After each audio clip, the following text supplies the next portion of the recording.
m'entendez et si vous voyez les diapos, s'il vous plaît.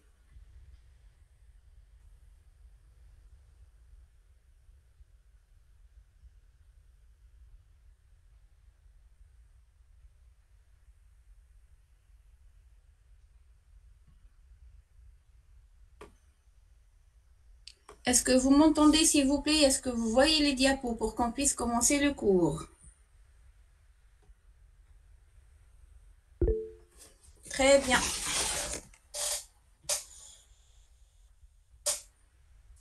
Heureusement que le cours est fait en visioconférence. Hein. Sinon, on est les bouffelinas à Srenedi.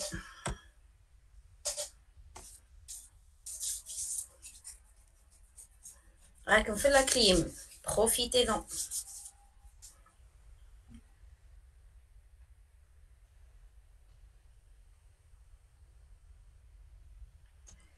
Ah, la barakatillah. Donc, on a vu l'autre jour la sémiologie thyroïdienne. On a vu donc l'examen clinique de la thyroïde, les techniques de la palpation, de l'inspection et de l'auscultation. On a vu les résultats de la palpation. On a dit que la thyroïde était une glande située à la base, à la face antérieure au niveau de la base du cou, qu'elle enserrait par ses deux lobes les premiers anneaux de la trachée, qu'elle était en lien direct avec l'œsophage et qu'elle était en étroit lien avec les glandes parathyroïdiennes et les nerfs récurrents qui viennent s'insérer par sa face postérieure.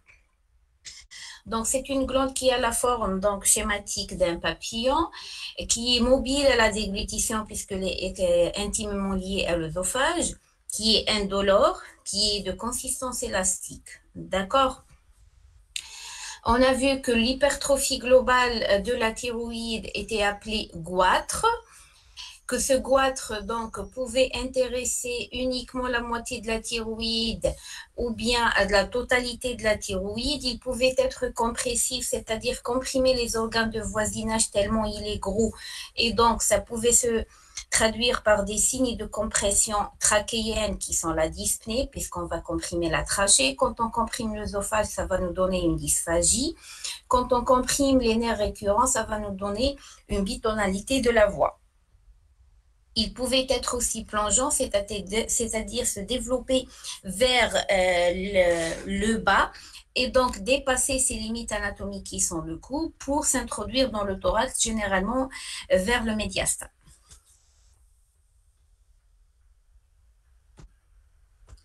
Ça, c'était pour l'anomalie morphologique de la thyroïde, d'accord?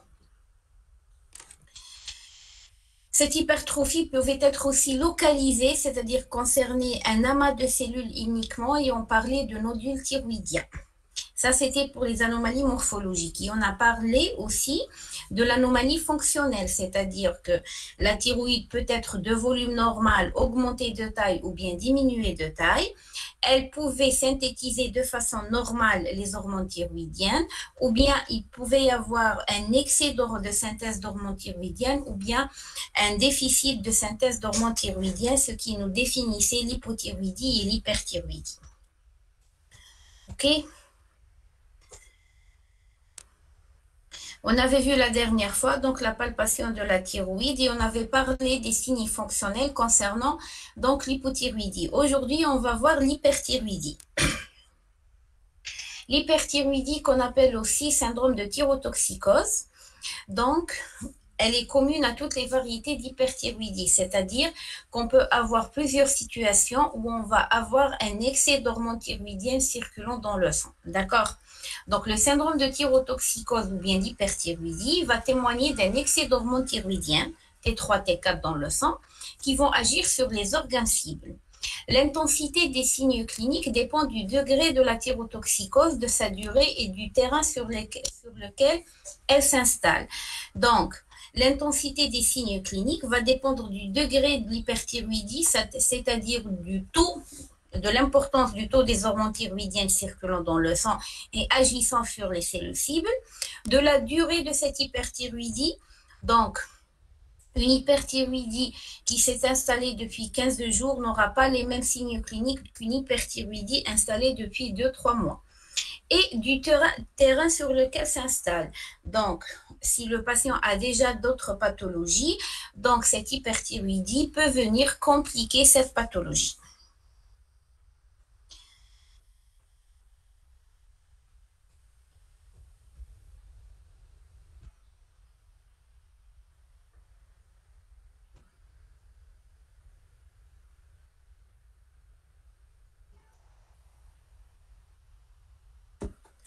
Donc, on va commencer directement par l'hyperthyroïdie. Excusez-moi une petite minute.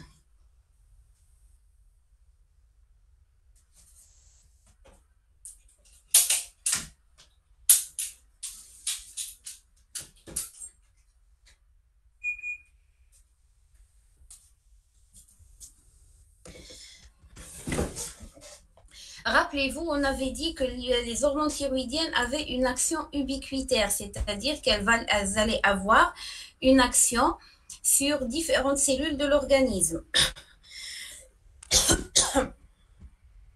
Ce qui fait que les signes de perturbation du taux d'hormones thyroïdiennes ne sont pas spécifiques à un organe. Donc, en hyperthyroïdie, en matière de thyroïde, donc hyper ou hypothyroïdie, on pouvait avoir donc des signes digestifs, des signes cardiovasculaires, on peut avoir des signes neuromusculaires, des signes psychiques et des signes donc gonadiques. L'hyperthyroïdie étant définie par un excès d'hormones thyroïdiennes circulant dans le sang, d'accord? Il faut savoir que cet excès d'hormones thyroïdiennes circulant dans le sang peut être dû soit à une synthèse excessive des hormones thyroïdiennes, donc il y a une stimulation excessive des cellules thyroïdiennes qui vont sécréter de façon exagérée les hormones thyroïdiennes, ou bien ça peut être dû non pas à un excès d'hormonosynthèse, mais plutôt à une libération donc des réserves d'hormones thyroïdiennes. Il faut savoir, je ne sais pas si vous vous rappelez de votre physiologie, que les hormones thyroïdiennes sont synthétisées à partir de molécules d'iode et de la thyroglobuline, qui est une protéine synthétisée par les thyréocytes. Donc, on va ioder cette thyroglobuline, elle va subir plusieurs actions enzymatiques pour aboutir à la T4, et en petite quantité à la T3. Ces hormones thyroïdiennes, une fois synthétisées, vont être stockées au niveau de vésicules. Donc, au niveau de gouttelettes de la vésicule de la thyroïde, et seront libérées donc selon la demande périphérique. Donc, il y a une baisse d'hormones thyroïdiennes, on va libérer le contenu de ces vésicules. Ce qui fait que s'il y a une destruction des cellules thyroïdiennes, il va y avoir une libération du contenu des vésicules et on peut avoir des situations d'hyperthyroïdie. D'accord ? Rappelez-vous, dans l'hypothyroïdie, on en avait parlé, on a dit que les hormones thyroïdiennes ayant une action ubiquitaire avaient une action sur le métabolisme de base de l'organisme, avec des signes, donc, ou plutôt des actions au niveau des cellules cibles, certains organes cibles. Je ne sais pas si vous vous rappelez, dans l'hypothyroïdie, on avait parlé, je vous ai dit, gardez-le en tête schématiquement, hypothyroïdie, ça veut dire que le métabolisme de base est ralenti, l'hyperthyroïdie, le métabolisme de base est exagéré. D'accord? Ce qui nous permet d'imaginer déjà quels sont les signes cliniques de l'hyperthyroïdie. Vous prenez les signes cliniques de l'hypothyroïdie et vous mettez le contraire, d'accord?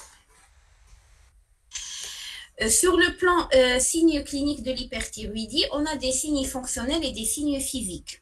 Pour les signes fonctionnels, ça va être une asthénie physique. Rappelez-vous, dans l'hypothyroïdie, on avait une asthénie qui était due à la baisse du métabolisme de base. Dans l'hyperthyroïdie, l'asthénie, elle n'est pas due à la baisse du métabolisme de base, au contraire à son exagération, ce qui fait qu'on n'a pas le temps d'aboutir nos actions, ce qui nous donne une fatigabilité intense. Le deuxième signe qui est très pathognomonique de l'hyperthyroïdie, c'est les palpitations. Donc, les palpitations, qui est l'exagération de la fréquence cardiaque. Donc, c'est un signe subjectif, les palpitations. Le patient va venir vous dire donc qu'il ressent que sa fréquence cardiaque est augmentée, qu'il a des battements de cœur accélérés. Les palpitations en hyperthyroïdie sont permanentes et constantes. Elles sont dues à une tachycardie secondaire à l'effet inotrope positif exagéré par l'excès d'hormones thyroïdiennes. Et on a des troubles psychiques donc, qui se voient assez souvent dans l'hyperthyroïdie, type irritabilité, anxiété, parfois insomnie, voire de véritables dépressions. Ces troubles psychiques, comme vous voyez, c'est des signes subjectifs. Et le patient va venir vous dire, je suis devenu irritable, ou bien c'est son entourage qui va se plaindre de son irritabilité, de son anxiété. D'accord? Et là, il faut savoir aussi décortiquer le caractère acquis de ces troubles psychiques. Donc, l'anxiété ou bien l'irritabilité prend tout son sens chez une personne qui est d'habitude calme. Donc, une personne qui est connue comme calme, qui est connue comme zen, et sans qu'il y ait de problèmes connus ou bien de changement de la situation du mode de vie, cette personne devient du jour au lendemain peut-être très irritable, très anxieuse, nerveuse, parfois agitée carrément, ou bien au contraire très dépressive. Donc, ce sont des signes cliniques qui peuvent être apportés par le patient ou bien par son entourage et qui vont nous orienter ou bien nous faire suspecter une hyperthyroïdie. Comme vous le voyez, ce sont des signes qui ne sont pas spécifiques de l'hyperthyroïdie, ce qui veut dire que toute irritabilité, que toute dépression, que toute palpitation ou asthénie ne veut pas dire forcément qu'il s'agit d'une hyperthyroïdie. Je vous explique. Vous êtes médecin généraliste. En tant que médecin généraliste, vous êtes devant, on va prendre deux signes, asthénie, palpitation. En tant que médecin généraliste, on va, devant la présence de palpitations et d'asthénie, on va penser donc à un problème cardiaque, on va penser à une anémie, puisque l'anémie va nous donner des palpitations tachycardiques par diminution du volume sanguin, ce qui fait que le myocarde va doubler d'efforts pour essayer de pomper le maximum de sang vers la périphérie, d'où la tachycardie, l'asthénie qui est due donc au manque d'oxygénation de l'organisme. Ça peut être dû à de l'hyperthyroïdie.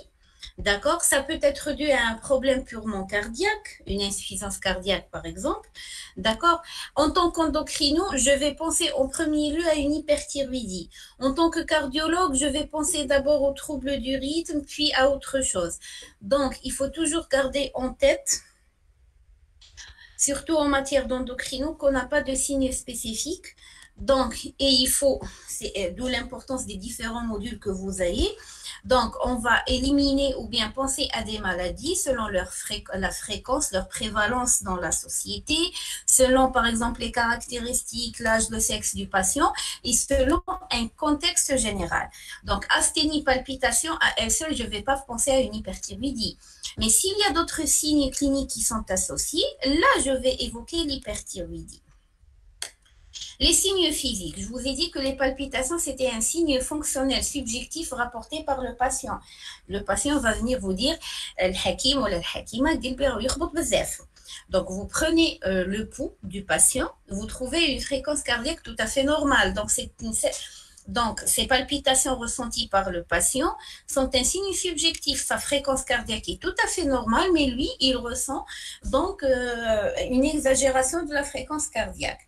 Donc, si vous avez des palpitations, vous êtes toujours obligé de rechercher une tachycardie. D'accord? La tachycardie va être mise en évidence par la prise du pouls sur la totalité de la minute. S'il vous plaît, quand vous examinez un patient, quand vous prenez le pouls radial, donc vous le prenez sur une minute. Parce que je sais qu'il y en a parmi vous qui vont prendre, donc compter la fréquence cardiaque sur 15 secondes et la multiplier par 4. Ou bien sur 30 secondes et la multiplier par 4. Quand on prend le pouls, on le prend sur la totalité de la minute. C'est pour s'assurer de la fréquence. et pour s'assurer aussi de la régularité de la fréquence cardiaque. Il se peut que pendant les 15 premières secondes dans lesquelles vous avez pris le pouls, donc il n'y a rien de particulier, mais qu'après, au bout de la 20e seconde ou de la 30e seconde, il y a une extrasystole, il y a un ralentissement, il y a une exagération. Donc, quand le pouls est irrégulier, on ne peut pas compter une fréquence cardiaque sur 15 secondes et la multiplier par 4. Donc, toujours prendre le pouls pendant toute une minute. La tachycardie dans l'hyperthyroïdie, elle est due à l'effet inotrope positif donc des hormones thyroïdiennes, ce qui fait que ça va être, tant qu'il y a d'hormones thyroïdiennes circulant dans le sang, agissant sur le myocarde, il y a de la tachycardie. Donc, dans l'hyperthyroïdie, la tachycardie, elle est constante. Elle est sinusale rapide, c'est un rythme sinusal qui est rapide, exagéré entre 110 et 120 battements par minute. C'est une tachycardie qui est permanente, qui persiste au repos, qui va être exagérée par les émotions et les efforts, et qui est régulière. Donc, c'est une fréquence cardiaque accélérée à 120 battements par minute, de façon régulière, rarement des extrasystoles. C'est une tachycardie qui est permanente, qui va persister au repos ou bien exagérée à l'émotion, ce qui nous la différencie par exemple de la tachycardie lors de l'anémie. La tachycardie lors de l'anémie, elle va céder au repos, puisque au repos, les besoins de l'organisme vont diminuer, ce qui fait que le cœur va prendre un petit peu de relapse et va diminuer donc son rythme de pompage.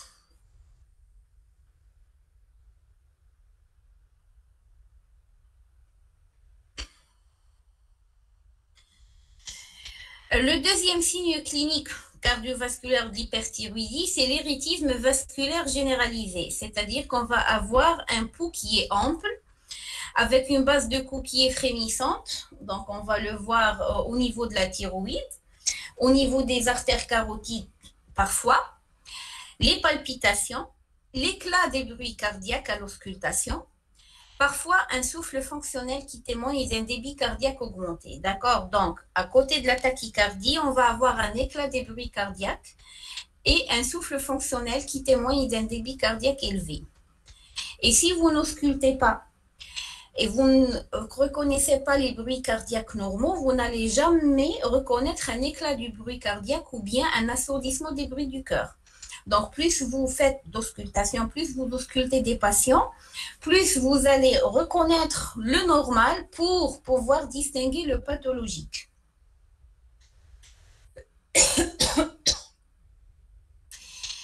Au cours de l'hyperthyroïdie, on peut avoir une hypertension artérielle. On a un débit cardiaque qui est augmenté, d'accord? Donc, ça va nous donner une hypertension artérielle, surtout systolique, avec un élargissement de la différentielle, c'est-à-dire qu'on va avoir une HTA systolique avec des diastoliques souvent dans les normes, ce qui fait que la différentielle entre la pression artérielle systolique et la pression artérielle diastolique est augmentée. C'est ce qu'on appelle l'élargissement de la différentielle. C'est un signe qui peut se voir dans l'hyperthyroïdie, mais qui n'est pas constant. À côté de ces signes cliniques, on va avoir un amaigrissement au cours de l'hyperthyroïdie. Rappelez-vous que les hormones thyroïdiennes à faible dose donc induisaient un anabolisme protidique et à forte dose, elle induisait un effet catabolique sur les protéines. Revoyez votre physiologie. Ce qui fait qu'au cours de l'hypothyroïdie, où on a une baisse des hormones thyroïdiennes, on va avoir de l'anabolisme protéique, donc une synthèse de protéines, notamment le collagène, ce qui nous induit donc du myxœdème et une prise de poids. Au cours de l'hyperthyroïdie, où on a un excès d'hormones thyroïdiennes, on va avoir l'effet contraire qui est un effet catabolique, donc une destruction des protéines.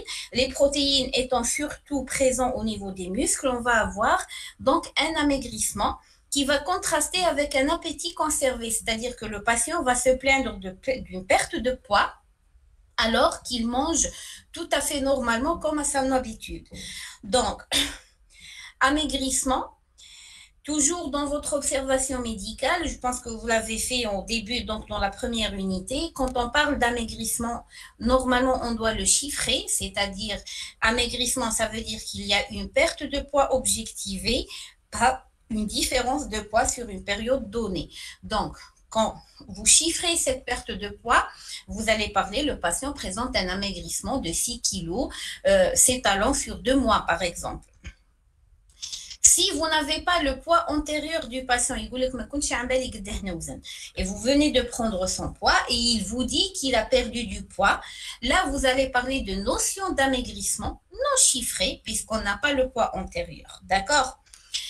Une autre chose, toujours l'amaigrissement, vous le chiffrez, la durée sur laquelle donc il s'est installé, l'appétit conservé ou pas. Parce qu'un amaigrissement qui est associé à une perte d'appétit va m'orienter vers certaines étiologies. Un amaigrissement associé à un appétit conservé va m'orienter pour certaines étiologies telles que l'hyperthyroïdie. Un amaigrissement contrastant avec une polyphagie va m'orienter vers d'autres pathologies, notamment le diabète sucré à titre d'exemple. D'accord? Et puis la durée. Perdre 2 kilos sur 3 mois, c'est tout à fait normal. Donc, il n'y a rien d'alarmant là-dessus. Mais perdre 10 kilos au bout de 2 mois ou bien au bout d'un seul mois, là, ça veut dire qu'il y a quelque chose de vraiment pathologique. Donc, pour résumer un petit peu l'hyperthyroïdie, les signes cardinaux de l'hyperthyroïdie, ce sont l'asthénie, la tachycardie et l'amaigrissement. Donc, l'association de ces 3 signes doit vous faire penser donc à une éventuelle hyperthyroïdie.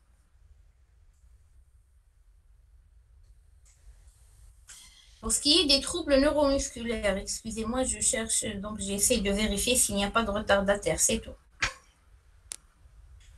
Pour les troubles neuromusculaires dus à l'hyperthyroïdie, donc on va voir des réflexes ostéotendineux vifs, notamment le réflexe achilléen et le réflexe rotulien. Donc il y a un phénomène, maintenant on ne voit plus les externes avec des marteaux réflexes, mais s'il vous arrive de faire un stage, d'effectuer un stage, vous appréciez les réflexes ostéotendineux. Si la réaction donc, du patient est exagérée, ça veut dire qu'il a des réflexes ostéotendineux vifs et ça peut être dû à l'excès d'hormones thyroïdiennes.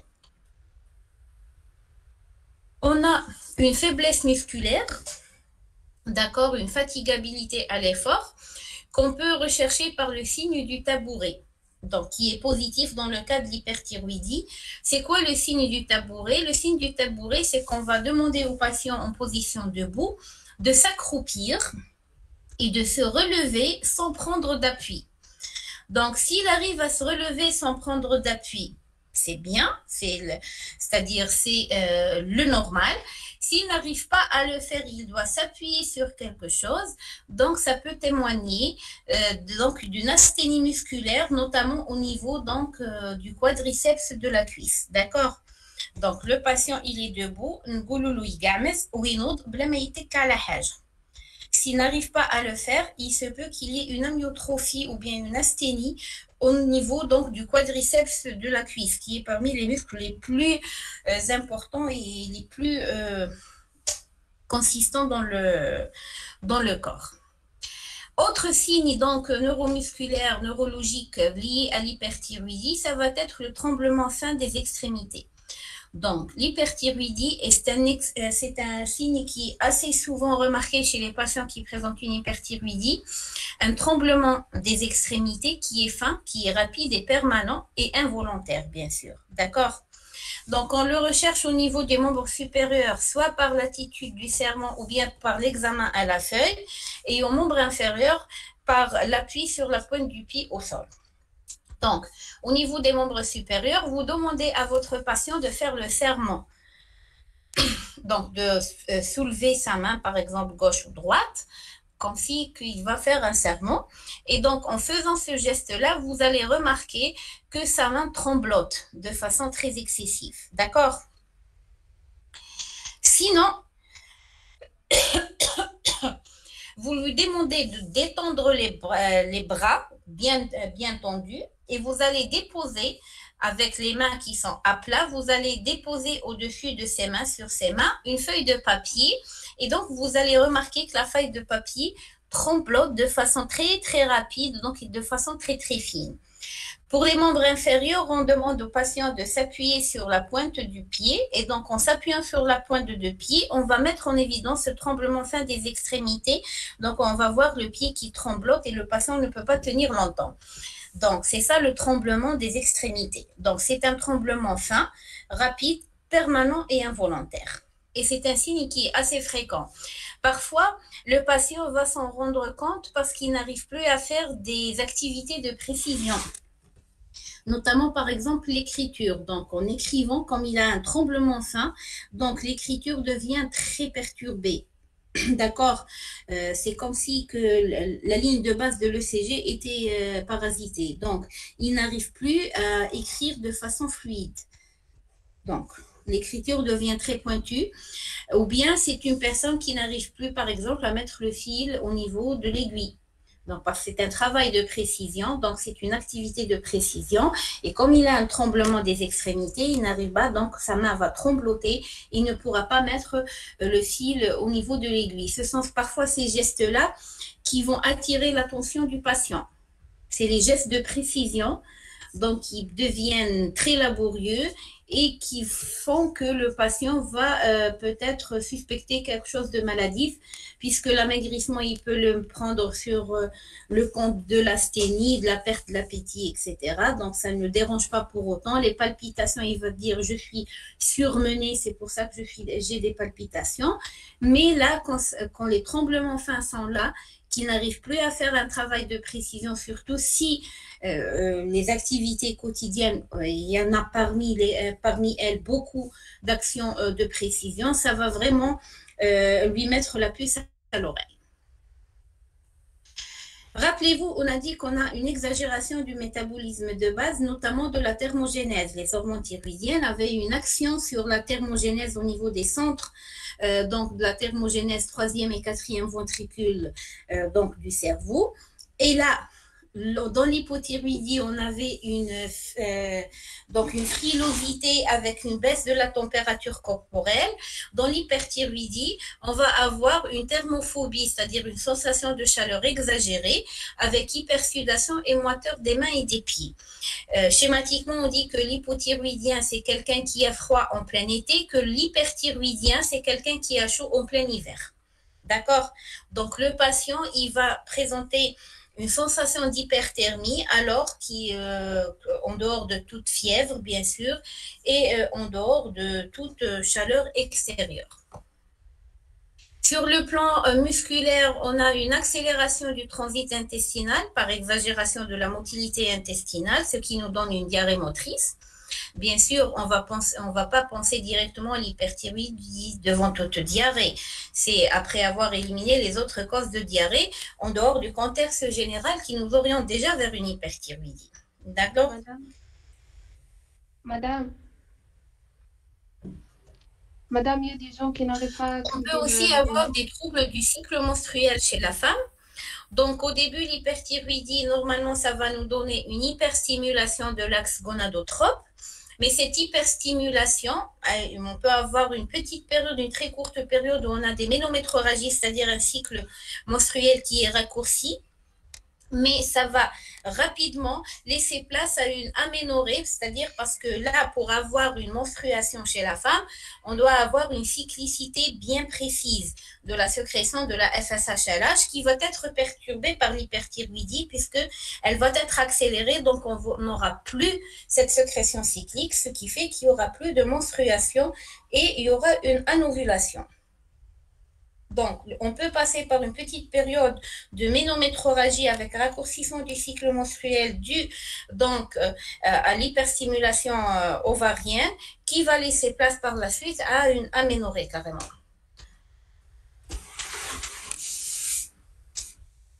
Le patient peut se plaindre aussi de douleurs osseuses qui vont être liées à l'ostéoporose. Donc, l'hyperthyroïdie, notamment la freination de la TSH, s'accompagne assez souvent quand l'hyperthyroïdie est installée depuis bien longtemps par des douleurs osseuses de type mécanique qui vont être dues à une ostéoporose. Pourquoi? Parce que les hormones thyroïdiennes vont accélérer ou bien stimuler l'activité ostéoclastique des ostéocytes. D'accord? Donc, ils vont stimuler la destruction osseuse, d'où l'apparition de l'ostéoporose qui se traduit par des douleurs osseuses, par des tassements vertébraux notamment. Les douleurs osseuses se traduisent surtout au niveau du rachis. on peut avoir des tassements vertébraux qui sont directement liés à l'ostéoporose. Autre signe clinique lié à l'hyperthyroïdie, ça va être les troubles du métabolisme glucidique. Rappelez-vous que les hormones thyroïdiennes avaient une action sur la néoglycogénèse hépatique. Le déficit en hormones thyroïdiennes nous donnait une tendance à l'hypoglycémie parce qu'il y avait une inhibition donc de cette néoglycogénèse. Donc l'excès d'hormones thyroïdiennes va nous donner donc l'effet contraire qui est la tendance à l'hyperglycémie. On peut avoir des troubles du métabolisme glucidique qui peuvent aller de l'hyperglycémie modérée à jeun au véritable diabète sucré secondaire. D'accord?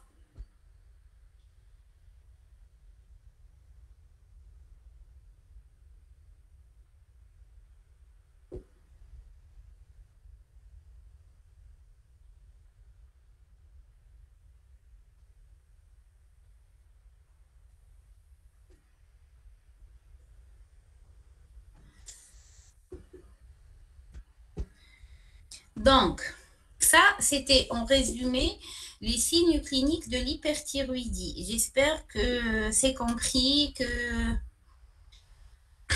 D'accord, schématiquement, vous mettez les signes de l'hypothyroïdien.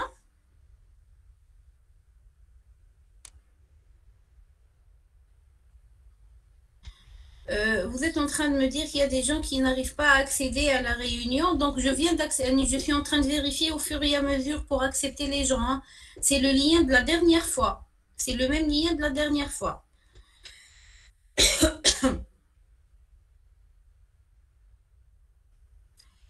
D'accord, donc l'hyperthyroïdie, on va avoir une exagération donc, du métabolisme de base, ce qui va nous donner une thermophobie, donc une tendance à l'hyperthermie en quelque sorte, avec sueur profuse, moiteur des mains. Ça va me donner un amaigrissement par effet catabolique sur les protéines. Ça va me donner une tachycardie permanente, constante, ne cédant pas au repos, exagérée par les efforts et les émotions. Ça va me donner une accélération du transit. Sur le plan neuromusculaire, je vais avoir donc des réflexes ostéotendineux qui sont vifs, une asthénie musculaire qui peut être mise en évidence par le signe du tabouret. Et donc, on va avoir aussi un tremblement fin des extrémités qui est permanent, qui est constant, qui est involontaire, recherché par le signe du serment ou de la feuille au niveau des membres supérieurs et par l'appui sur le bout des doigts, donc des pieds, au niveau des membres inférieurs. On peut avoir une accélération du transit avec une diarrhée motrice, des troubles psychiques à type d'agitation, plutôt d'irritabilité, anxiété, voire agitation, ou bien carrément une dépression. On peut avoir donc une perturbation du cycle menstruel, notamment une aménorrhée après une courte période d'hyperstimulation avec ménométrorragie. Et on va avoir une tendance à l'hyperglycémie, voire carrément un diabète sucré secondaire. Le métabolisme de base étant accéléré, on peut avoir une anémie au cours de l'hyperthyroïdie parce qu'il y a une accélération de la maturité des globules rouges, ce qui fait qu'il n'y a pas de maturation et ça va nous donner une aménorrhée. On peut avoir une leuconeutropénie, d'accord, une baisse du taux de globules blancs parce que le métabolisme est tellement accéléré qu'on n'arrive plus à fabriquer donc assez de globules blancs. On peut aussi avoir une baisse du taux de cholestérol, une hypocholestérolémie par exagération donc du métabolisme et de la dégradation des différentes molécules lipidiques. Ok. L'hyperthyroïdie, on a dit qu'elle était due à l'excès d'hormones thyroïdiennes.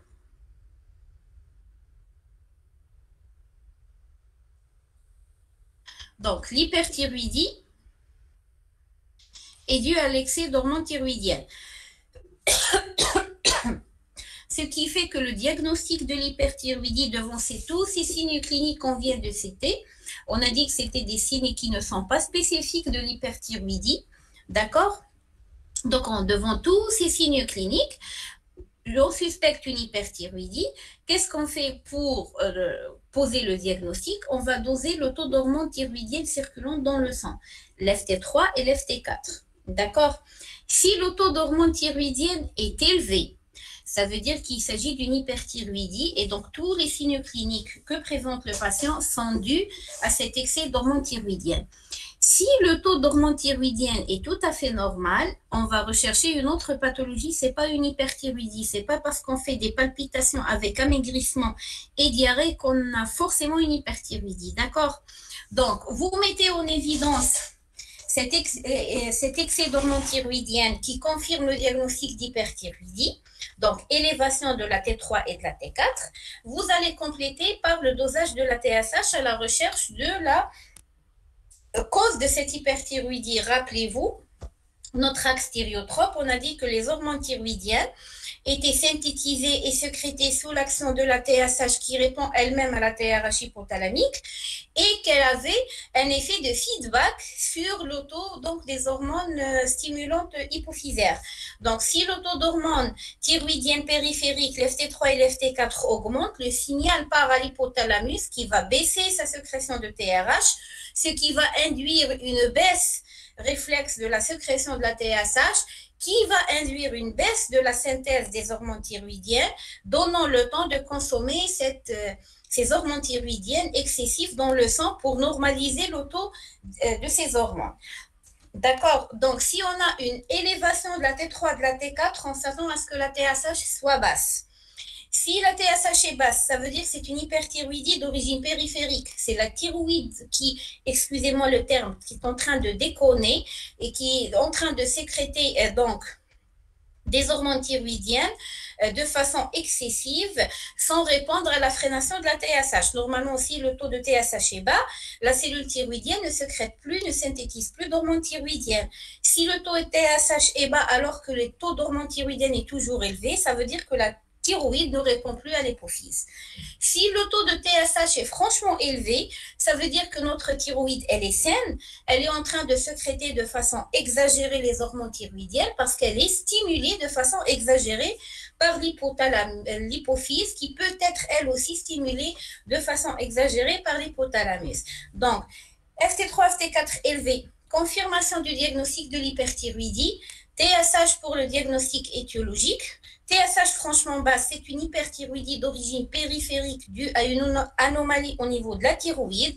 TSH franchement élevé, il s'agit d'une hyperstimulation hypophysaire et on va rechercher un adénome hypophysaire. Pourquoi je vous en parle? Vous avez confirmé le diagnostic biologique de l'hyperthyroïdie. Le dosage de la TSH permet de vous orienter vers l'étiologie et d'orienter votre prescription d'exploration, c'est-à-dire si il s'agit d'une hyperthyroïdie périphérique, je vais demander une échographie thyroïdienne à la recherche d'une anomalie, voire une scintigraphie thyroïdienne. Si donc la TSH est franchement élevée, là c'est une pathologie hypophysaire, je vais demander une imagerie hypophysaire, notamment donc une IRM, imagerie par résonance magnétique, d'accord? Cette hyperthyroïdie, je vous en ai parlé au début du cours, on a dit que cette hyperthyroïdie peut être due soit à un excès d'hormones thyroïdiennes, d'accord, par excès de synthèse hormonale, donc c'est un excès, une élévation du taux des hormones thyroïdiennes qui peut être due à un excès de la synthèse hormonale. Cet excès de la synthèse hormonale peut être dû à une hyperstimulation de la thyroïde, donc dans le cadre par exemple de la maladie de Basedow, ou bien dans le cadre d'un nodule thyroïdien ou d'un adénome thyrotrope d'origine hypophysaire, comme elle peut être due à une libération des hormones contenues dans les vésicules thyroïdiens par destruction des thyrocytes, inflammation, une infection ou bien une chirurgie thyroïdienne qui va libérer le contenu des cellules thyroïdiennes. Pourquoi je vous en parle? C'est tout ça pour parler de la maladie de Basedow. En matière d'hyperthyroïdie, l'hyperthyroïdie est une pathologie préférentiellement féminine. D'abord, en premier lieu. Deuxième des choses, donc elle touche surtout les femmes. Deuxième des choses, la cause la plus fréquente de l'hyperthyroïdie, c'est la maladie de Basedow. Donc on va parler de deux étiologies les plus fréquentes donc entraînant une hyperthyroïdie parce qu'il y a certaines particularités cliniques donc sur le plan symptomatologique. D'accord?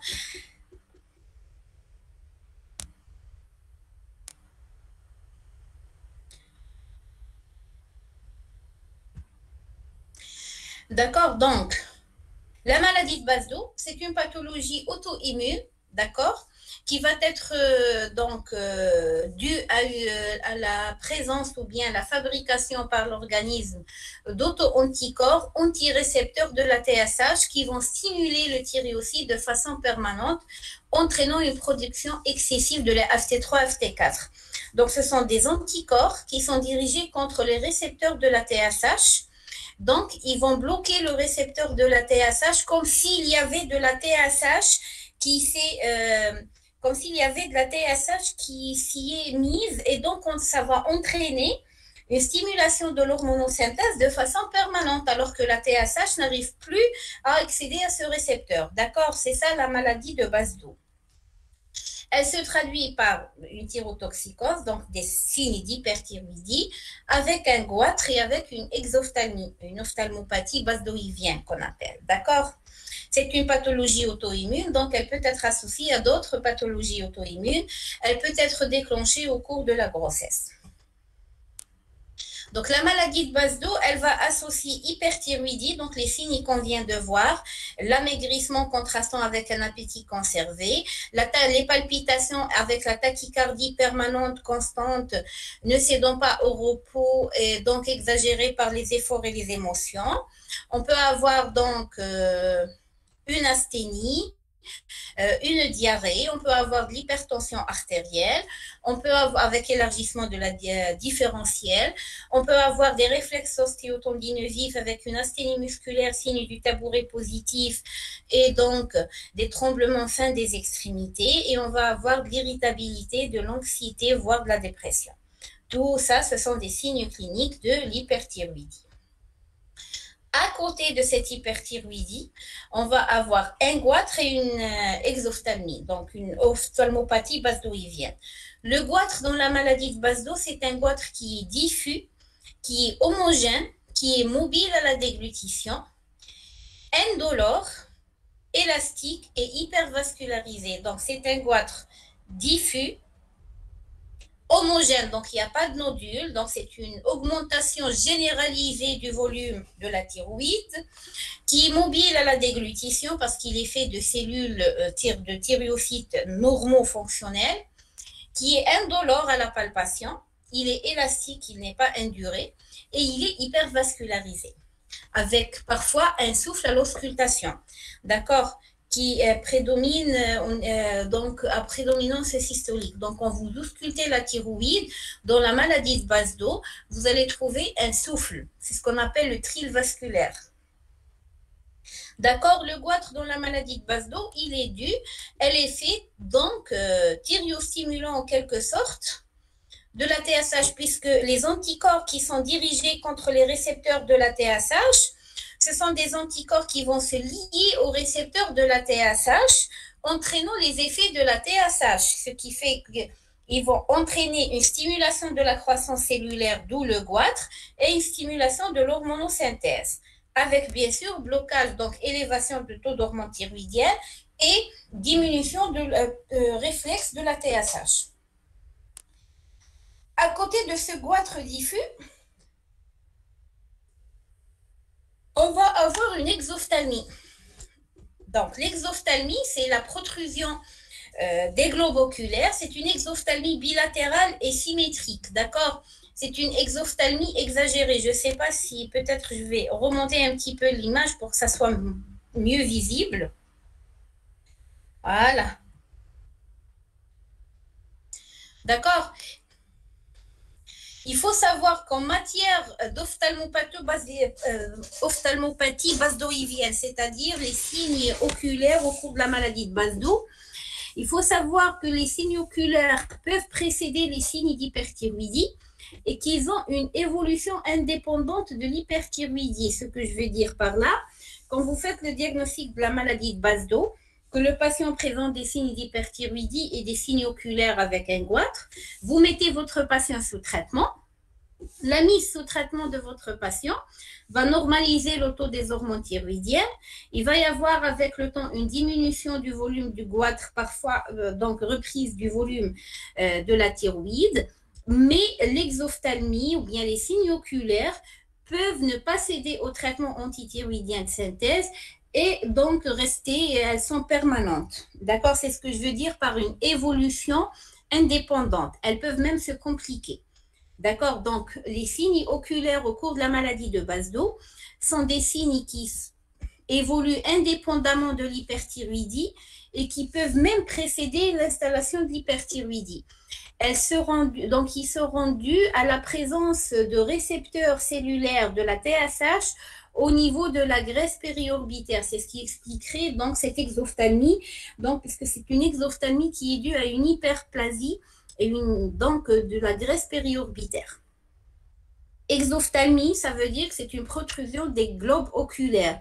C'est une mise en avant des globes oculaires. On a l'impression que les yeux vont sortir de leur emplacement tellement ils sont globuleux. Ça nous donne des yeux globuleux comme vous voyez sur la photo là. C'est ça une exophthalmie. Bien sûr, c'est un aspect qui est acquis parce qu'il y a des gens qui ont une légère exophthalmie morphologique, c'est-à-dire c'est leur morphologie qui est faite ainsi. D'accord? Mais s'il y a un changement de la physionomie, ça peut être dû à une maladie de Basdo. C'est une exophthalmie qui est bilatérale, d'accord? Parce qu'une exophthalmie unilatérale ne fait penser à une tumeur maligne de l'orbite, d'accord? Un cancer orbitaire. Donc, le fait que ça soit bilatéral, c'est en rapport avec la maladie de Basdo. D'accord? Elle est symétrique, c'est-à-dire que si vous prenez le diamètre du globe oculaire, on peut le faire par l'exophthalmomètre de RTL, on va trouver qu'on a le même diamètre. Ça donne un aspect tragique, brillant et fixe au regard. Vous avez l'impression que le patient vous fixe du regard et qu'il a un regard tragique, c'est-à-dire comme s'il y a un makhlour, voilà. D'accord? Il suffit de voir une exophthalmie une fois dans sa vie, ça va vous marquer à vie, d'accord?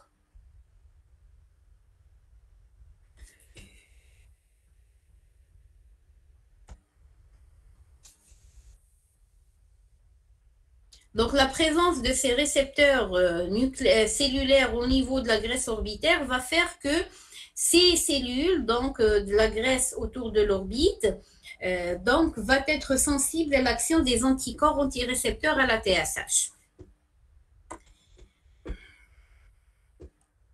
Bon, là, quand j'ai fait le cours, quand je l'ai confectionné,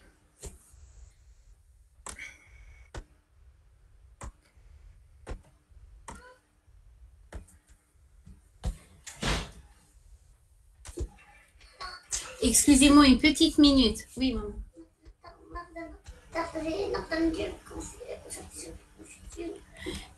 Je m'excuse une toute petite minute, je reviens tout de suite. S'il vous plaît, ne vous déconnectez pas. Une petite minute.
Je m'excuse. Hein. Donc, on reprend. Donc, on a dit que la maladie de Basdo, on avait des signes oculaires, notamment l'exophthalmie bilatérale symétrique, qui est un signe pathognomonique de la maladie de Basdo. C'est un signe spécifique de la maladie de Basdo. Votre patient, je vous ai dit comme ça peut précéder la maladie, le fait de remarquer une exophthalmie bilatérale chez un patient, chez une personne, peut vous amener à rechercher une hyperthyroïdie que vous allez confirmer et donc vous allez diagnostiquer la maladie de Basdo chez cette personne. Et vice-versa. Si vous êtes devant un patient qui se plaint de signes d'hyperthyroïdie et qu'en examinant, vous trouvez une exophtalmie, vous êtes orienté directement vers l'étiologie qui est la maladie de Baslow, qui est une pathologie auto-immune. Le deuxième signe oculaire de la maladie de Baslow, c'est ce qu'on appelle le signe de Dalrymple. Le signe de Dalrymple, c'est la rétraction spasmodique de la paupière supérieure, d'où l'apparition du limbe cornéen avec élargissement de la fente palpébrale. Voilà. Donc, un aspect typique du signe de Dalrymple. Quand vous comparez, là, c'est une atteinte unilatérale, mais on peut avoir une atteinte bilatérale. Là, pourquoi j'ai choisi cette photo? Parce que ça nous permet de comparer les deux yeux et vous trouvez ici qu'il y a une rétraction de la paupière supérieure qui donne un aspect d'élargissement de la fente palpébrale par rapport à l'œil contralatéral. C'est le signe de Dalrymple. Donc, le signe de Dalrymple, c'est la rétraction spasmodique de la paupière supérieure entraînant un élargissement de la fente palpébrale. Parfois, on va voir apparaître le limbe cornéen. Voilà, le limbe cornéen. Le signe de De Graaf, c'est la synergie oculopalpébrale dans le regard vers le bas avec augmentation du limbe sus-cornéen. Bon, quand je fais le cours en présentiel, j'ai l'habitude donc de mimer ces signes. Le signe de De Graaf, c'est quoi? On a dit c'est la synergie oculopalpébrale dans le regard vers le bas. Essayez de le faire vous-même. Quand vous regardez vers le bas, c'est-à-dire vous ne bougez pas la tête, mais vous regardez vers le bas. Si vous mettez un miroir devant vous, en regardant vers le bas, vous allez remarquer que la paupière supérieure va suivre le mouvement de votre œil, c'est-à-dire qu'il y a une baisse de la paupière supérieure vers le bas quand vous regardez vers le bas. D'accord? Vous orientez votre œil vers le bas, il y a une baisse réflexe, donc j'allais dire parallèle, donc de la paupière supérieure. Dans la maladie de Baslow, on peut avoir une asynergie, c'est-à-dire qu'en regardant vers le bas, la paupière ne suit pas, ce qui fait que vous allez avoir donc l'apparition du limbe sus-cornéen au niveau de la partie supérieure de l'œil. D'accord? Donc, quand vous regardez vers le bas, votre œil descend, mais la paupière ne descend pas. C'est ça le signe de Graaf. On peut aussi avoir ce qu'on appelle le signe de Gifford. C'est l'approfondissement du pli marquant le muscle relevaire des yeux fermés. Donc, on a l'impression qu'il y a un pli au niveau de la paupière supérieure. Le signe de Pochin, c'est l'éversion de la paupière inférieure, donc une éversion de la paupière inférieure, تتقلب la paupière inférieure. Et le signe de Mobius, c'est le défaut de convergence, c'est-à-dire qu'on va avoir, on dirait, un nystagmus divergent par défaut de convergence dû à cette exophtalmie et à cette pathologie basdoïvienne. Donc, on a dit qu'en matière de signes oculaires de la maladie de Baslow, on a le signe pathognomonique le plus fréquent et le plus typique, c'est l'exophtalmie bilatérale symétrique, d'accord, qui va nous donner un aspect tragique, donc luisant du regard. On a le signe de Dalrymple, qui est donc la rétraction spasmodique, d'accord, de la paupière supérieure donnant un aspect d'élargissement de la fente palpébrale. On va avoir le signe de Graaf qui est la synergie oculopalpébrale dans le regard vers le bas. On peut avoir donc une éversion de la paupière inférieure, c'est le signe de Pochin. Le signe de Gifford, c'est l'approfondissement du pli marquant le muscle relevaire des yeux fermés. Et le signe de Mobius qui est un défaut de convergence. Si vous avez donc une exophtalmie, d'accord, une protrusion des globes oculaires, et que vous avez une rétraction de la paupière supérieure avec élargissement de la fente palpébrale, tout ça va vous donner une inocclusion de la fente palpébrale, c'est-à-dire que le patient n'arrive plus à fermer complètement les yeux. Et s'il n'arrive plus à fermer complètement les yeux, ça peut se compliquer donc de traumatisme. C'est un patient qui ne ferme plus ses yeux complètement, ce qui fait que son œil va être tout le temps exposé à la lumière et il va être exposé à la poussière notamment. Donc, il y a un risque de kératite, de conjonctivite, d'accord, et donc un risque de photophobie. Ce sont des patients qui vont porter des lunettes de soleil parce qu'ils ne supportent plus la lumière. Mais fait la fonte palpébrale ou en fonction de la lumière. Quand on est devant une lumière très intense, généralement, on a tendance à fermer les yeux, à diminuer la fonte palpébrale carrément.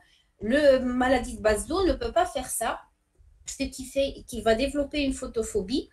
Il peut développer un larmoiement carrément avec une sécheresse des glandes lacrymales par obstruction.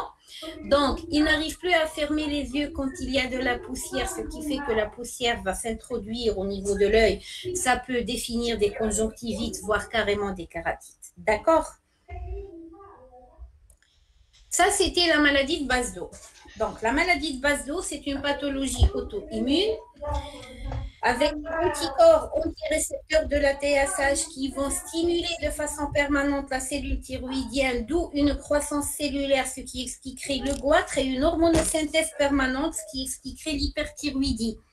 Associé à cela, une exophthalmie parce qu'il y aurait des récepteurs de la TSH au niveau de la graisse périorbitaire, ce qui va nous définir une exophthalmie unilatérale, bilatérale et symétrique, donnant un aspect tragique luisant au regard, associé donc à une asynergie oculopalpébrale dans le regard vers le bas, à une rétraction spasmodique de la paupière supérieure avec élargissement de la fente palpébrale, parfois un défaut de convergence, parfois une éversion de la paupière inférieure, qui peut aussi se compliquer donc d'une sécheresse lacrymale, de conjonctivite, de kératite et donc de photophobie. D'accord? Puis, on va avoir donc un goitre diffus, homogène, hypervascularisé, mobile à la déglutition. D'accord? En plus, les signes d'hyperthyroïdie classiques. L'association d'hyperthyroïdie avec exophthalmie bilatérale et goitre, donc ferme, indolore, homogène, hypervascularisé, nous oriente vers la maladie de Basdo. Donc, dans le diagnostic, va être confirmé par la mise en évidence d'une élévation des hormones thyroïdiennes FT3, FT4, qui définissent l'hyperthyroïdie, une TSH qui est très basse, qui est freinée, avec la présence d'anticorps antirécepteurs de la TSH, qu'on appelle les TSI. Donc, d'accord? La deuxième cause d'hyperthyroïdie, c'est le nodule thyroïdien. Une petite minute pour vérifier s'il y a des demandes. Le cours est programmé à 9 h, hein? Heure algérienne, heure locale.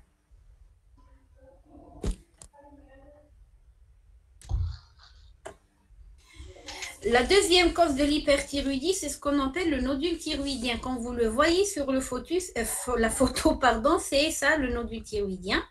C'est-à-dire, c'est une hypertrophie localisée de la glande thyroïdienne. D'accord? Donc, la thyroïde est de volume normal, mais il y a une hypertrophie localisée donc, au niveau de la thyroïde.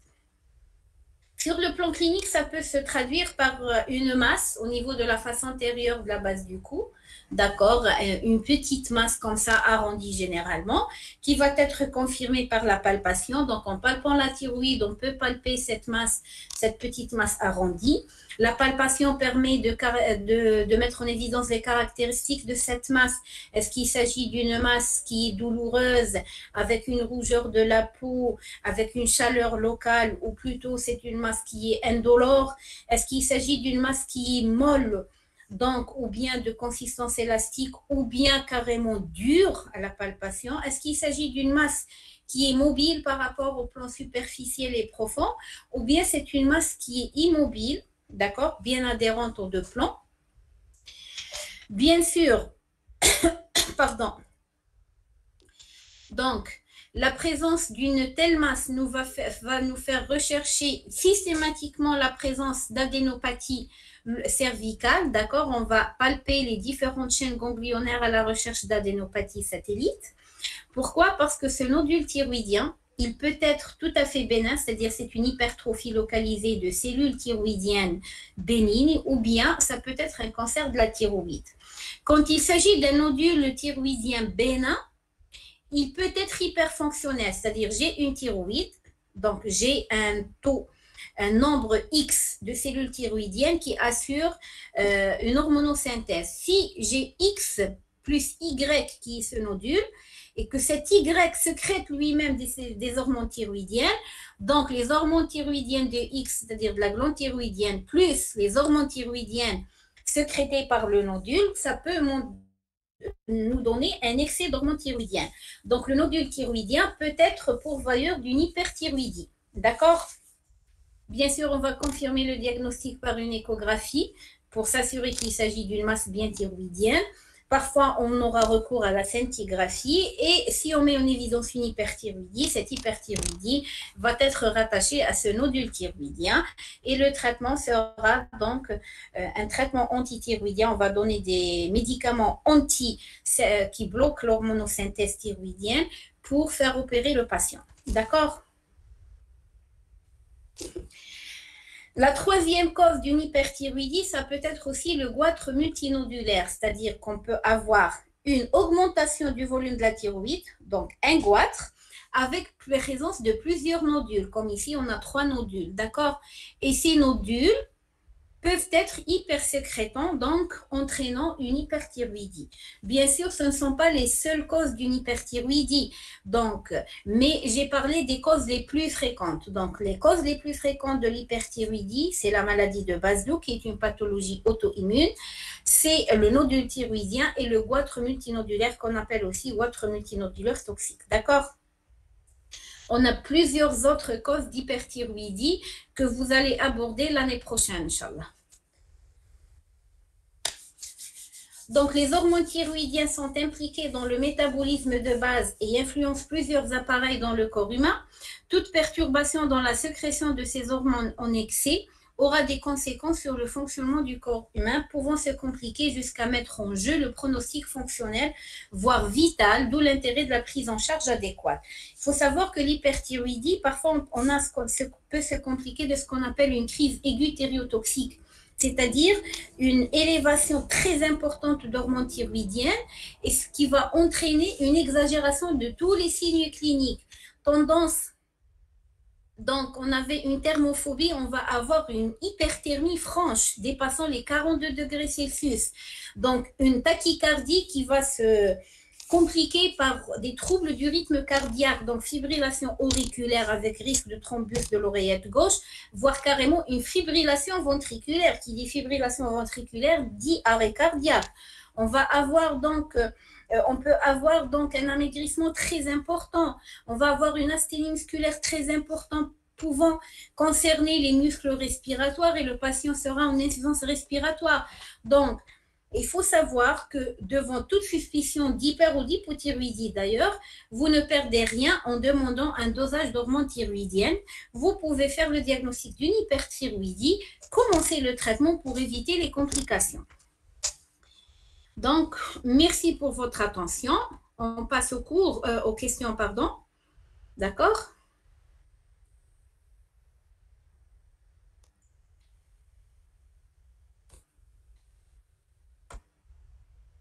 Donc, je vais juste voir vos commentaires et vos questions. Si vous avez des questions, tapez-les s'il vous plaît. Normalement, toutes les demandes ont été satisfaites d'adhésion en cours. Il y a des gens qui ont fait l'amalgame entre 9h et 10h, je pense. Hein. Est-ce qu'on peut avoir des vergetures qui indiquent la perte de poids? Oui, on peut avoir des vergetures si la perte de poids est très importante, mais ça va être des vergetures blanches et fines en général. La présence de vergetures en cas de perturbation de poids, elle dépend de 2 éléments. De la rapidité de la perte de poids, ou bien de la prise de poids, et aussi du type de peau. C'est par rapport à la synthèse du collagène, d'accord? Il y a des peaux qui résistent très bien à la perte, même rapide de poids ou bien à la prise rapide de poids, d'autres non.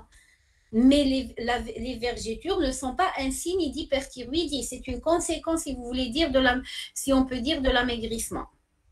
Ce n'est pas un signe de l'hyperthyroïdie, d'accord?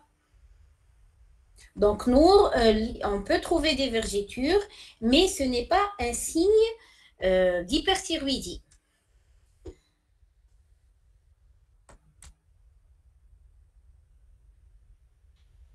Sophia, nodule bénin peut être transformé en cancer.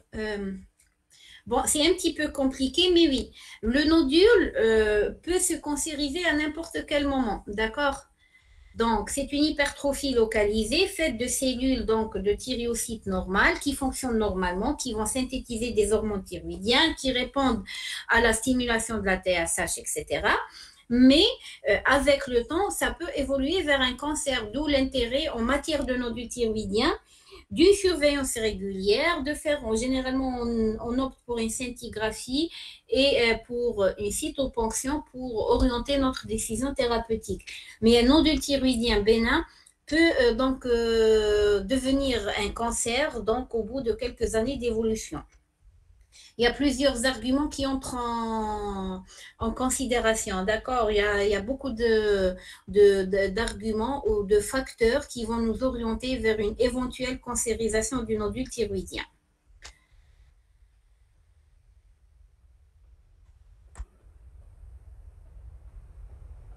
Donc, Myriam, j'ai une question concernant l'hypothyroïdie. Oui, pourquoi y a-t-il un épanchement péricardique dans le cas d'hypothyroïdie? Parce qu'on a dit qu'il y a une inflation hydrique par déficit d'hormones thyroïdiennes. Et qui dit inflation hydrique, dit donc remplissage de tous les espaces secs, notamment le péricarde, puisqu'on a une double j'allais dire fibrane, une double couverture, on peut avoir une acide, d'accord, on peut avoir même des pleurésies.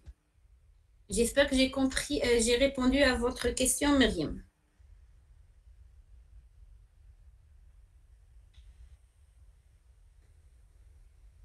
Pourquoi pas des œdèmes? On peut avoir des œdèmes, mais généralement, on a un mix œdème. D'accord? On a un mix œdème parce que l'inflation hydrique ne dépend pas uniquement des hormones thyroïdiennes. Les hormones thyroïdiennes, ou bien le déficit en hormones thyroïdiennes, fait partie des facteurs qui favorisent l'inflation hydrique. Ce qui fait que quand vous avez un déficit, vous allez avoir une inflation hydrique, mais pas aussi importante que dans l'insuffisance cardiaque ou dans l'insuffisance rénale.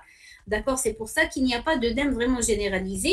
Et en général, on a un mix d'œdème puisqu'on a un excès de collagène, ce qui fait qu'il n'y a pas assez de place, si on peut dire, pour qu'il y ait de l'œdème généralisé. Je schématise, je simplifie au maximum. Hein.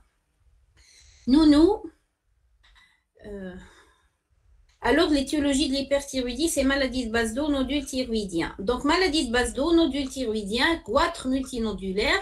Et on a d'autres pathologies qui entraînent une hyperthyroïdie dont je ne vous ai pas parlé. Il y a aussi l'hyperthyroïdie au cours de la grossesse, qui va être due à l'effet de l'HCG qui a un effet TSH-like. Puisque l'HCG sécrété par le placenta a la même structure, une structure qui est très comparable à celle de la TSH. Et donc, l'HCG qui va être élevé au cours du premier trimestre de la grossesse peut se fixer sur les récepteurs de la TSH au niveau de la thyroïde et entraîner une hormonosynthèse, d'où l'excès d'hormones thyroïdiennes et une baisse de la TSH. D'accord? C'est ce qu'on appelle l'hyperthyroïdie gestationnelle. L'hyperthyroïdie, elle peut être aussi due par exemple, à la prise d'antithyroïdienne synthèse. Il y a des gens qui, par exemple, veulent maigrir. En Algérie, c'est une cause qui est plus fréquente à l'étranger puisqu'ils ont c'est-à-dire il y a une notion générale de corps taille mannequin, si on peut dire. Et donc, il y a des jeunes filles pour perdre du poids, pour pouvoir, par exemple, accéder à une carrière de mannequinat, qui vont prendre donc des antithyroïdiennes synthèse, le traitement donc de l'hyperthyroïdie, des médicaments antithyroïdiens qui vont bloquer l'hormonosynthèse pour entraîner une hyperthyroïdie pour perdre du poids. D'accord?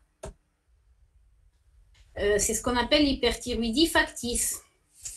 Ça peut être aussi un surdosage dans les hormones thyroïdiennes, c'est-à-dire quand vous traitez une hypothyroïdie, vous commencez par donner des hormones thyroïdiennes synthétiques pour normaliser donc le taux d'hormones thyroïdiennes et parfois, par exemple, vous donnez une trop forte dose et vous faites tomber le patient en hyperthyroïdie. Il y a pas mal d'hyperthyroïdie. Hein. Il y a d'autres causes aussi. Il y a aussi l'excès d'iode. S'il y a une situation d'excès d'iode, cet iode va être donc capté par la cellule thyroïdienne et donc il va être intégré dans l'hormonosynthèse et ça peut nous donner un excès d'hormones thyroïdiennes. Il y a les hyperthyroïdies, je vous ai parlé de la destruction des cellules thyroïdiennes, notamment dans les inflammations et les infections. Donc, on a ce qu'on appelle les thyroïdites. C'est des inflammations de la thyroïde. Donc, généralement, ça peut être d'origine virale. C'est dû à une infection virale avec atteinte de la thyroïde. Il va y avoir une destruction de la cellule thyroïdienne. Libération, donc il n'y a pas un excès d'hormonosynthèse, c'est une libération du contenu, des vésicules, donc des réserves thyroïdiennes. Il y a aussi la chirurgie de la thyroïde. Quand vous faites opérer le patient pour enlever la thyroïde, quand vous manipulez la thyroïde, vous pouvez donc, par votre bistouri, donc détruire les cellules thyroïdiennes, ce qui entraîne un déversement des hormones thyroïdiennes dans la circulation sanguine, entraînant une hyperthyroïdie. C'est ce qu'on voit dans la chirurgie de la thyroïde, alors que le patient est en situation d'hyperthyroïdie, ça nous donne des crises aiguës thyrotoxiques. Sophia, en cas d'un nodule malin, pourquoi on a 5 ans pour subir une thyroïdectomie?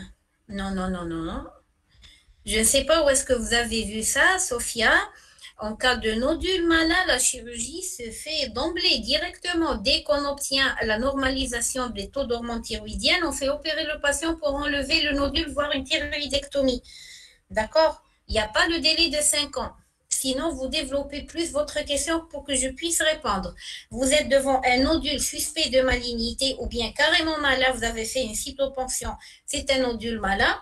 Vous faites opérer votre patient, vous n'attendez pas 5 ans. S'il est malin et que vous attendez 5 ans, il va métastaser un petit peu partout, d'accord?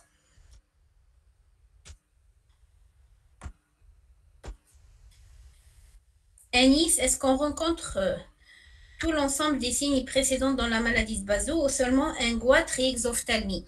La maladie de Basedow, typiquement, va vous entraîner une hyperthyroïdie parce qu'il y a une stimulation permanente par les anticorps, donc antirécepteurs de la TSH. Vous allez avoir un goitre parce qu'il y a donc par cette fixation au niveau des anticorps, au niveau des récepteurs, entraînera donc une stimulation de la croissance cellulaire et une exophthalmie parce qu'elle va agir au niveau de la graisse périorbitaire. Donc, vous pouvez avoir les 3 signes, mais vous pouvez avoir 2 ou un signe, d'accord?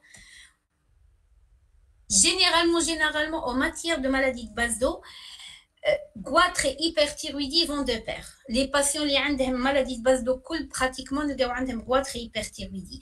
L'exophthalmie, ça va dépendre de la réponse du patient et du moment où vous faites le diagnostic. Parfois, goûter comme l'exophthalmie, tout ce qui est pathologie oculaire, peut précéder l'hyperthyroïdie, comme ça peut être concomitant, comme ça peut venir bien après. Donc, si le patient a son ophtalmopathie après l'hyperthyroïdie, vous pouvez faire le diagnostic au stade d'hyperthyroïdie plus goitre avant qu'il ne fasse d'exophthalmie. D'accord? Tout dépend du moment dans lequel vous faites le diagnostic. Vous pouvez avoir les 3 signes quand vous pouvez avoir uniquement 2 signes. J'ai eu pas mal de maladies de Basedow sans exophthalmie. Il y en a eu d'autres avec exophthalmie.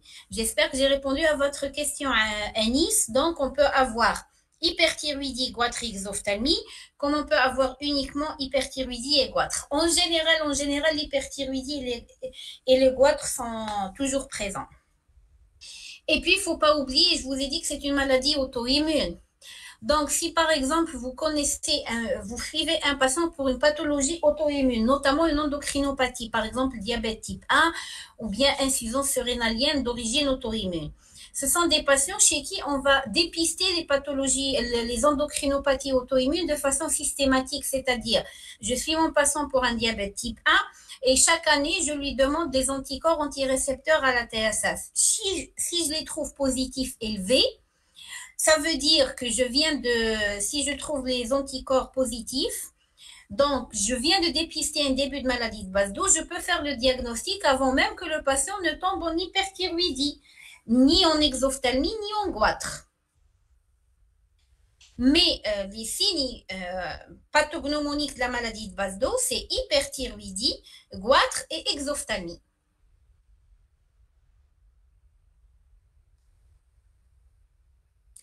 J'espère avoir répondu à votre question, Anis.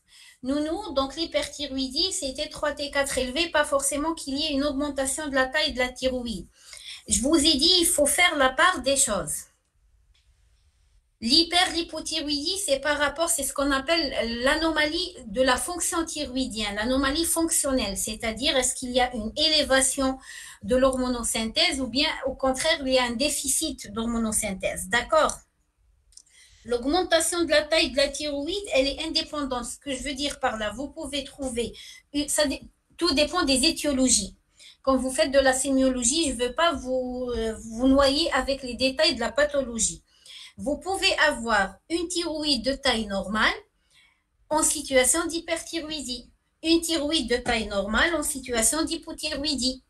Vous pouvez avoir un goitre en situation d'hypothyroïdie, un goitre en situation d'hyperthyroïdie. D'accord? Donc, la taille de la glande n'est pas parallèle à l'hyperthyroïdie. Tout dépend de la cause de cette hypo et de cette hyperthyroïdie. L'hyperthyroïdie n'est pas forcément liée à l'augmentation de la taille de la thyroïde. Le meilleur exemple, c'est le nodule thyroïdien. Dans le nodule thyroïdien, j'ai un nodule, une hypertrophie localisée de cellules thyroïdiennes qui vont synthétiser des hormones thyroïdiennes qui vont entraîner une hyperthyroïdie, alors que le volume de la thyroïde est tout à fait normal. Sophia, peut-on pouvoir avoir un goitre avec des hormones normales? Oui, on peut avoir des goitres avec hormones normales, c'est ce qu'on appelle les goitres simples. C'est un petit peu difficile à expliquer, mais on peut avoir des goitres simples, c'est-à-dire c'est des goitres sans qu'il y ait une anomalie fonctionnelle de la thyroïde avec un bilan tout à fait normal. Hé. Bonjour, pourquoi on recherche des adénopathies satellites à la présence d'un nodule thyroïdien? Parce que le nodule thyroïdien peut être de nature maligne, c'est-à-dire ça peut être un cancer thyroïdien, et on recherche les adénopathies. S'il y a présence d'adénopathie, il se peut qu'il s'agisse donc de métastases ganglionnaires locaux-régionales. Donc, s'il y a, toujours en palpant, en tombant sur un nodule thyroïdien, vous allez systématiquement rechercher des adénopathies. Bien sûr, par la suite, il y aura l'échographie, il y aura la cytoponction, etc. Mais gardez en tête que la présence d'un nodule thyroïdien doit toujours vous faire rechercher des adénopathies.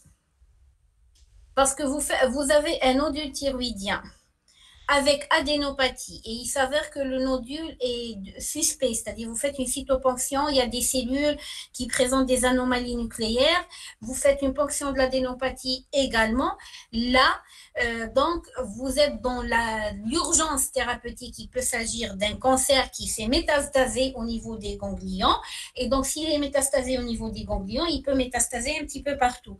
Donc là, on est dans l'urgence interventionnelle, on doit faire opérer notre patient dans les plus brefs délais. Si le patient ne présente pas d'adénopathie, là, donc, ça veut probablement dire qu'il n'y a pas encore de métastase et on n'est pas dans l'urgence absolue. Est-ce qu'il y a d'autres questions?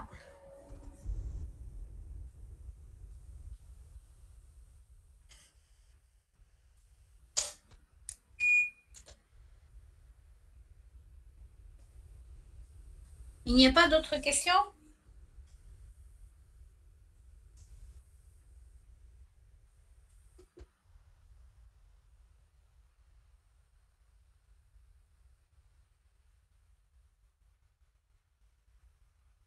Donc, s'il n'y a pas d'autres questions, je vais vous dire merci pour votre attention et à demain, Inch'Allah.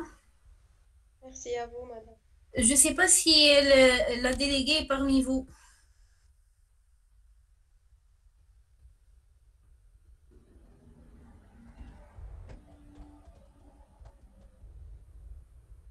De rien. Si vous avez d'autres questions concernant les deux cours, on peut justement en parler demain, il n'y a pas de souci, d'accord? La déléguée n'est pas connectée, s'il vous plaît. Si vous êtes connecté, manifestez-vous, s'il vous plaît. Apparemment, elle n'est pas parmi nous. Justement, Medgirl, pour décider de l'horaire du cours demain. Je ne sais pas si la déléguée a vu avec les gens de la Parasito s'ils peuvent prendre la première séance. Sinon, je vais contacter votre délégué parce que parce que je lui ai demandé de voir avec les gens de la Parasito. Normalement, on est programmé demain à 13h. À 14h30, à 15h, vous avez cours de Parasito, c'est ça? Je ne sais pas. J'ai dit à la déléguée de voir avec les gens de la Parasito pour prendre la première séance. Comme ça, تروحوا على 3 ونديروا le cours على 5 تاع العشية. Là, toujours en visioconférence, les cours. Donc, je vais voir avec votre délégué, d'accord, pour voir est-ce qu'on programme le cours à 17h ou bien ça va être décalé vers 18h, 18h30. D'autant plus que le cours de demain est un petit peu lent, puisqu'on va faire la sémiologie surrénalienne, on va faire l'hypercorticisme et le déficit en cortisol. C'est un cours en visioconférence.